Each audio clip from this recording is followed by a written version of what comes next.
Senator Cormann. Thank you, Mr. Deputy President. I also rise to take note of the answers by Senator Conroy. We had a plan.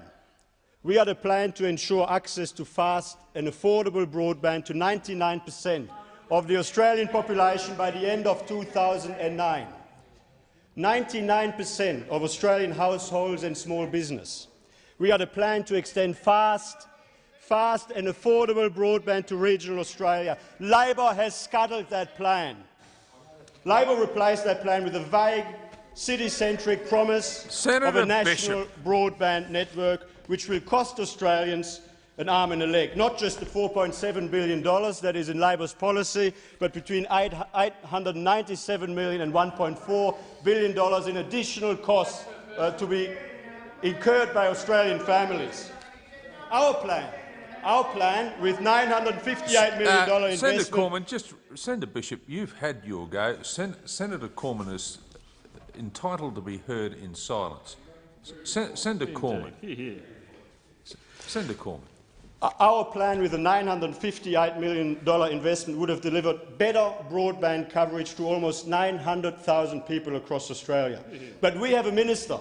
We have a minister who, after Labor won government, was desperate. He was itching to give the Opal contract a chop. He couldn't wait. He was desperate to come up with an excuse, and of course he got the advice that he wanted, and he chopped the contract that would have delivered better services to people right across rural and regional Western Australia. And I can see why Senator Bishop would be leaving the chamber after interjecting as violently as he did, because he can't handle the truth when it comes to the impact of this decision by this government on people in rural and regional Western Australia.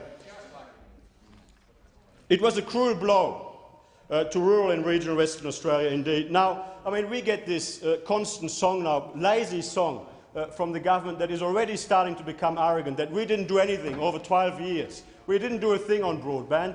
Well, I can tell you that between 1996 and 2007, we invested $4.1 billion in better broadband technology and better broadband service. But of course, that technology has significantly evolved over that 12 years. And I would remind through you, Mr. Deputy President, Senator Ruth Webber, that exactly that is what's been happening over the last 12 years, that there's been significant change, and we had a plan prior to the last election to bring faster broadband service to 99% of the Australian population. And of course now, under Labor's vague, city-centric plan, people in regional WA will have to wait until at least 2014 to get access to what will be, even then, less reliable services. Now, I asked the Minister for Broadband Communications and the Digital Economy a question today.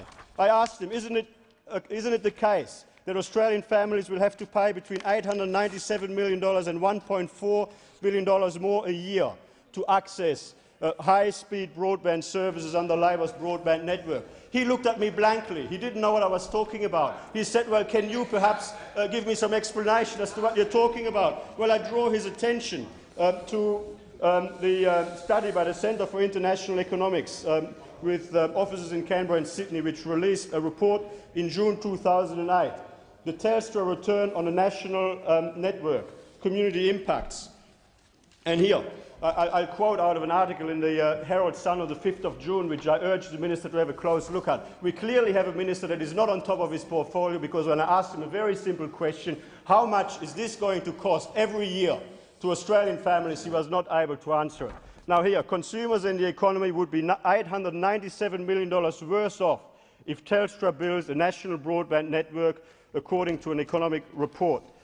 If the network was to cost $15 billion, a figure used recently by Telstra boss Sol Trujillo, Australians would pay an additional $1.4 billion a year for broadband services. So here we go. It's in black and white. The Minister today, being asked a question, didn't even know what I was talking about. This is clearly right in the heart of his portfolio responsibilities. He couldn't wait to scuttle a contract, to scuttle a plan that would have delivered fast broadband to 99% of the Australian population. He couldn't wait to tear up the contract that delivered a solid and credible plan to replace it with something that is going to cost taxpayers $4.7 billion to start off with. We don't even know whether it's going to deliver what the government intends it to deliver, because they said, oh, well, whatever else it costs, our commitment is limited to $4.7 billion.